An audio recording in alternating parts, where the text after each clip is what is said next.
Halo, assalamualaikum. Bertemu lagi dengan saya Ahsanul Amalia dari mahasiswa UIN Kiai Haji Abdurrahman Wahid Pekalongan atau biasa disebut UIN Gus Dur. Saya masih semester 5. Di sini saya akan membahas tentang business model kanvas. Sebelum kita lanjut ke videonya, jangan lupa teman-teman like, komen, dan subscribe channel aku ya. Nah, sekarang kita akan membahas tentang model bisnis kanvas. Sebelumnya kita sudah membahas apa sih yang harus dipersiapkan dalam memulai bisnis. Nah, untuk video kali ini kita akan membahas tentang model bisnis kanvas. Sebelumnya kalau teman-teman belum nonton video aku sebelumnya, teman-teman bisa cek ke channel YouTube aku, itu ada video pertama yang membahas tentang persiapan pemulaian bisnis. Nah, selanjutnya kita akan membahas tentang rencana usaha bergerak di bidang IT. Rencana usaha yang akan dibuat adalah usaha yang bergerak di bidang IT dan jasa, yaitu menyediakan layanan pembuatan website, mobile aplikasi, sistem informasi, dan digital marketing. Intinya di sini kita akan membahas tentang ilmu perbisnisan dalam teknologi, teman-teman. Nah, apa saja nih layanan rencana perusahaan? Yang pertama ada pembuatan website.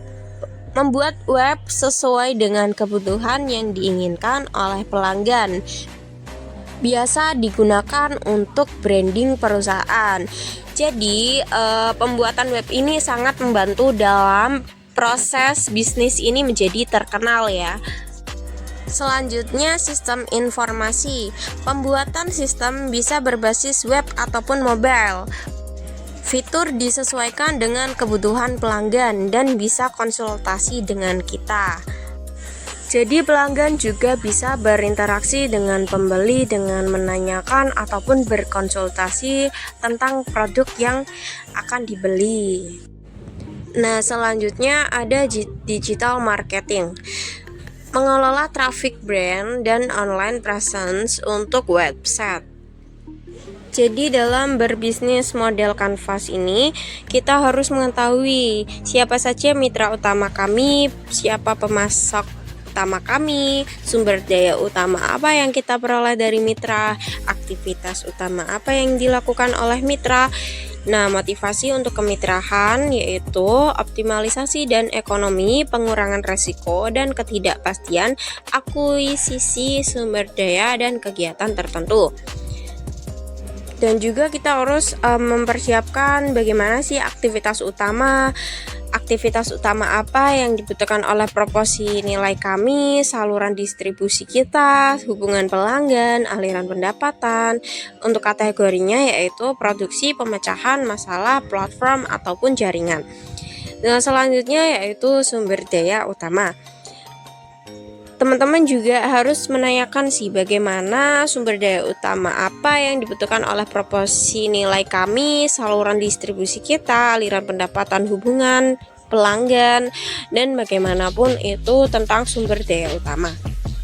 Selanjutnya yang perlu ditanyakan tentang proporsi nilai yaitu nilai apa yang kita berikan kepada pelanggan, masalah pelanggan mana yang kita bantu selesaikan, paket produk dan layanan apa yang kita tawarkan kepada setiap segmen pelanggan, kebutuhan pelanggan mana yang kita penuhi, dan untuk karakteristiknya yaitu kebaruan, kinerja, kustomisasi atau menyelesaikan pekerjaan, desain, merek atau status, harga, pengurangan biaya, pengurangan resiko, aksesibilitas, dan kenyamanan ataupun kegunaan.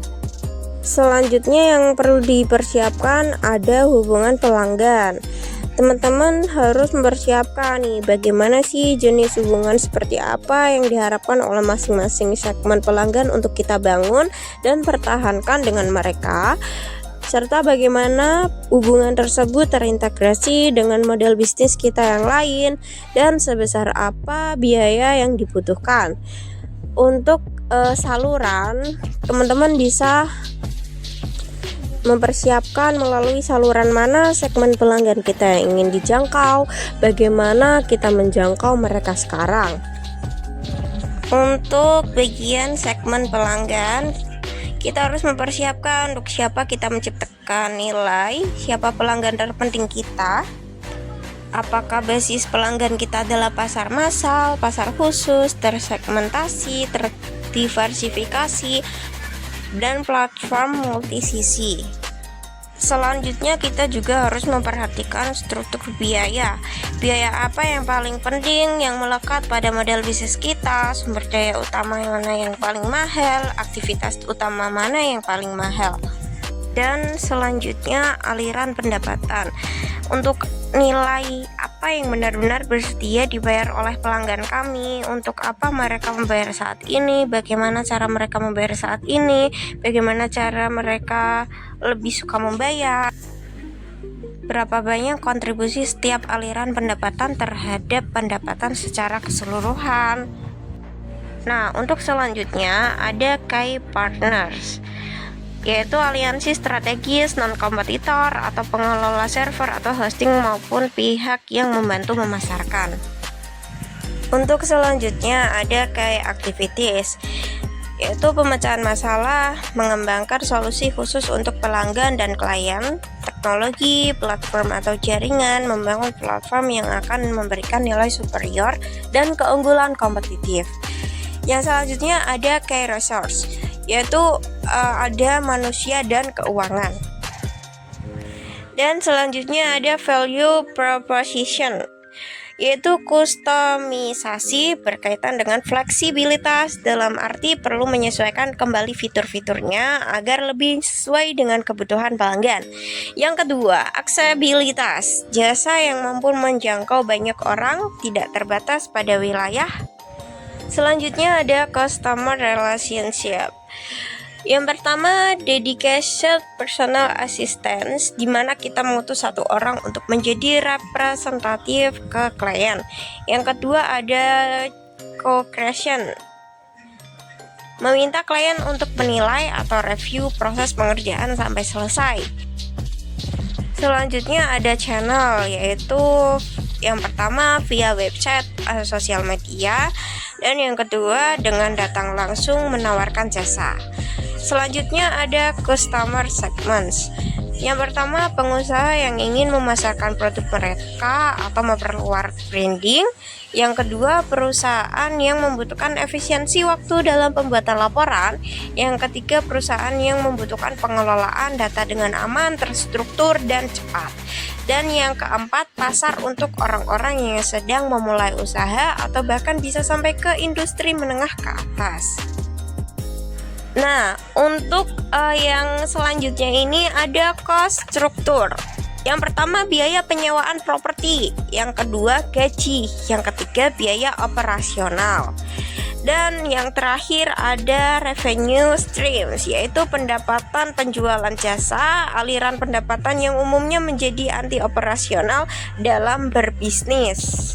Oke, jadi itulah beberapa hal yang perlu diketahui jika teman-teman ingin memulai bisnis yang bermodel bisnis kanvas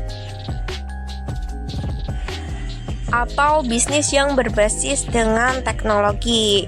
Dengan kata lain, teman-teman tidak harus bisnis hanya di offline, bisa juga dengan online dengan memanfaatkan berbagai macam fitur yang ada di teknologi yang sudah berkembang saat ini. Nah, oke, terima kasih teman-teman buat yang sudah nonton. Semoga bisa menjadi bermanfaat apa yang telah saya sharing, dan teman-teman juga bisa paham apa sih itu model bisnis kanvas. Saya akhiri untuk video kali ini. Terima kasih banyak. Mohon maaf apabila ada salah penyampaian kata, mohon dimaafkan. Wassalamualaikum warahmatullahi wabarakatuh. Terima kasih semuanya.